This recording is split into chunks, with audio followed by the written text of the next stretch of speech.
Roger Stone has been sentenced to 3 years and 4 months, but will not go straight to prison while he asks for a retrial.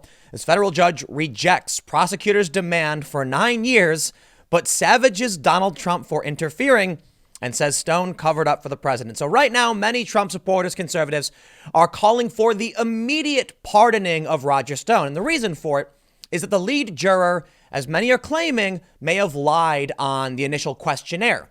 Turns out the lead juror was sending out tweets. She knew who Roger Stone was. She didn't like Trump. Very, very partisan. And this was the jury foreman, I believe. Now, I don't have all that pulled up, so we'll just say allegedly for now. I know it's probably true or whatever, but fine. But many people are now demanding that Trump just go in right away and pardon Roger Stone because he deserves a new trial. And based on what I've seen, it seems fair to say. I don't know if Trump should pardon him or whatever. But what's really, really funny about this story, first of all, Roger Stone's not getting 7 to 9 years. But we had those 4 prosecutors resign. Do you remember what happened? Apparently, Trump tweeted saying it's unfair. Then the DOJ, stepped in and said that's not the recommendation we want. But then here's the funny part. The new prosecutors who came in after 4 resigned demanded 9 years. And the judge agreed with Bill Barr. So I'm confused as to what's really going on and why anyone's mad, because nothing seems to make sense. Now, the left and everybody started screaming that Bill Barr should resign or be impeached because he was interfering in the criminal justice process, when Trump could literally pardon whoever he wants. He could pardon him right now. He could commit the sentence. Boom. Roger Stone doesn't serve any time. He doesn't need to ask Bill Barr to do anything. And it's the judge's discretion. But the judge apparently agreed with Barr. So I can't. You know what, man? I don't know what they wanted Bill Barr to resign for, because the new prosecutor wanted 9 years. But sure, fine, whatever. Let's read the story. The Daily Mail reports Roger Stone swerved a federal prison cell Thursday despite a judge slapping the longtime Trump ally with a 40-month sentence for lying to Congress and savaging not just him, but the president.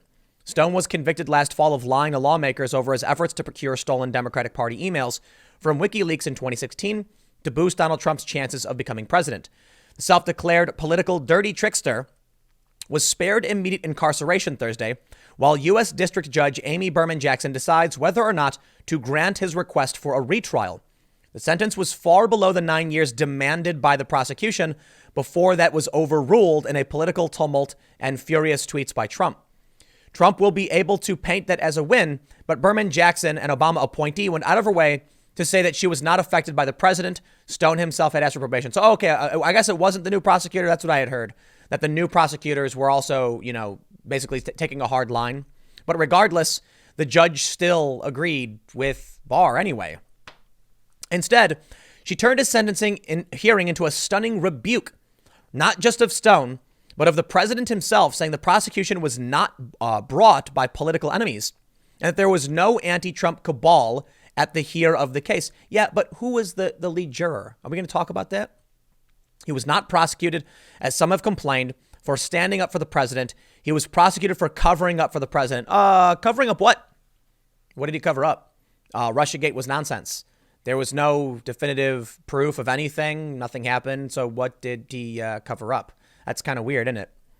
There was nothing unfair, phony, or disgraceful about the investigation or the prosecution. So what's crazy here is, let's say there's a political prosecution of you or your friends, and you're not trying to cover things up. You're trying to legitimately protect yourselves from false, incriminating information. This is why we have a Fifth Amendment. It's why we say don't talk to the police, because even if you're innocent, you can get in trouble for saying something dumb. So Roger Stone apparently crossed the line, saying a bunch of really dumb things. I think that's fair to say, but not covering anything up. Like if I told someone, plead the fifth, don't tell them anything, is that a cover up? Or is that me saying, use your constitutional right? Well, you could probably get in trouble for that, I guess. They say Trump tweeted in rage. All right, well, actually, let's do this. Here's what Stone was found guilty of. Obstruction of justice, lying to Congress that he did not have emails or texts about Assange, lying when he claimed his references or being in touch with Assange were actually about a go-between, Randy Credico, lying that he didn't ask his go-between to communicate, lying that he didn't text or email the go-between, lying that he had never discussed a conversation with his go-between. So basically, he messaged Randy Credico saying, do a bunch of things, don't say this, don't do that, or I'll take your dog or something stupid. Stands to reason it wasn't a cover up, but he was interfering. It seems like there was some obstruction. They say Roger Stone lied to Congress. What is this? Trump tweeted. Oh, I see, but so did Comey. And he also leaked classified information for which almost everyone, other than crooked Hillary Clinton, goes to jail for a long time. And so did Andy McCabe, who also lied to the FBI. Fairness, the president tweeted. Yeah, hey, look, I'll tell you what. Lock them all up. I don't care. If they lied to Congress, there shouldn't be a double standard. There should be something done about this. But typically, we don't see it. Matt Gaetz was recently on The View, and this video is going viral. I think it's kind of funny because, he definitely said Roger Stone should be pardoned. And I'll deviate for a second because The View, he mentions that there were some things that the American colonists liked about the monarchy and basically the pardon power.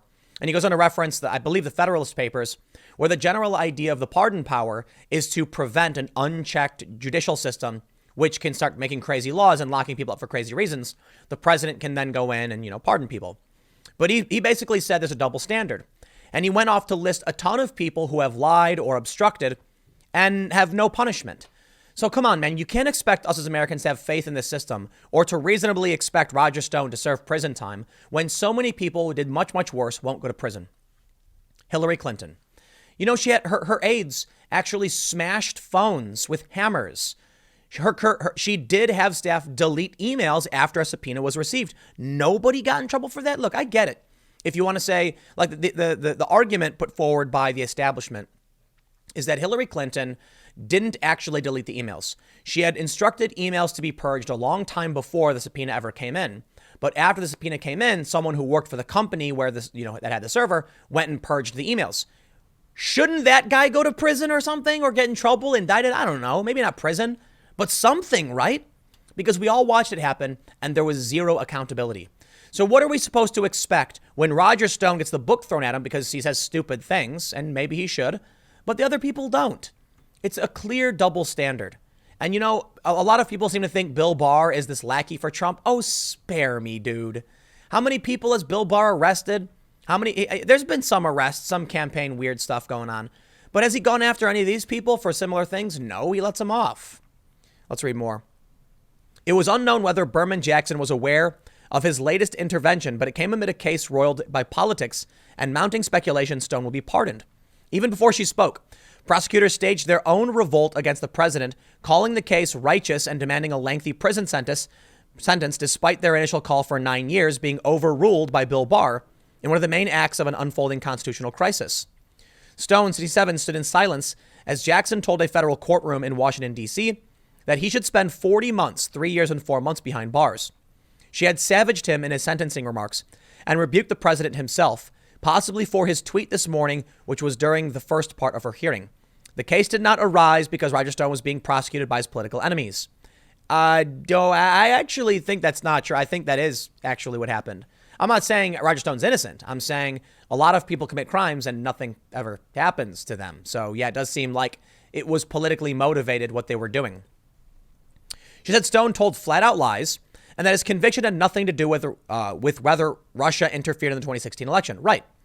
But why was there a crossfire hurricane in the first place? Why did the Barack Obama administration have an investigation into the political rival of the Democratic Party and his cabinet member, Hillary Clinton? Isn't that an abuse of power? All right, I'll tell you what. You're completely right, Judge. Let's have Stone go to prison, and then we'll launch an impeachment inquiry into Barack Obama and Joe Biden and all of these other people for everything they did, and then we'll get some accountability. Oh, that's not going to happen? Right. I didn't think it would. Well, we'll see what happens with the Durham report, because as much as Horowitz came out and said there was no wrongdoing in Crossfire Hurricane, Durham and Barr disagreed. Maybe. But I'll make this prediction. Donald Trump has a re-election coming up. I can't believe he pardoned Blagojevich. That to me was shocking. Who knows what was going on behind the scenes in that one? He shouldn't have done it. I don't like that. But for one, I think prison sentences are too long anyway, man. I'm not kidding. 3 years is a really, really long time. I don't think it takes 3 years to teach someone a lesson. In fact, beyond a certain amount of time, I don't think anyone's going to benefit from extended incarceration. It depends. If someone's going to commit a crime and you don't want them to do it again and you're concerned about recidivism, say it's like a violent crime, they're like, I can't remember which country does this, Norway or something. They put them on an island. And in that regard, prison is because you don't want them doing it again. They need to be put somewhere else. Roger Stone lied Is it going to teach him a lesson? 3 years? I really don't think so. And that's what I have a problem with when it comes to our justice system. It's retribution, not rehabilitation. It's not going to change anything, and it's a stupid waste of time. But I'll make this prediction. I think that as soon as Donald Trump wins re-election, Bill Barr is going to start dropping hammers. He's going to be chucking out hammers left and right. Boom, boom, boom, slamming, flopping on the ground. It's going to send shockwaves. If Donald Trump loses, the same thing will happen as Bill Barr will have a couple months to drop those hammers. But we'll see. I think the main reason you're not seeing direct action from Barr right now is he's taking it easy. If Trump gets reelected and Barr's got to save 4 years, then we're going to see some heavy-handed prosecutions. Because here's the thing. Right now, if Bill Barr does arrest a bunch of people, you know the media on the left will go after him. They'll claim it's Trump. Trump might lose re-election. Those people get off. If Trump wins and Barr starts prosecution just the beginning of the next term, he'll have a year or two for investigations, indictments, criminal trials, and then those people can be arrested. And then a couple years later, maybe the next Democrat who gets in will pardon them. We'll see. Doing it now would be a bad move. So I think as soon as Trump wins re-election, you're going to see Bill Barr basically go Super Saiyan. His hair's going to spike up and he's going to start throwing out subpoenas like crazy. We'll see. We'll see. Anyway, I'll leave it there. Stick around. Next segment's coming up in a few minutes and I will see you all shortly.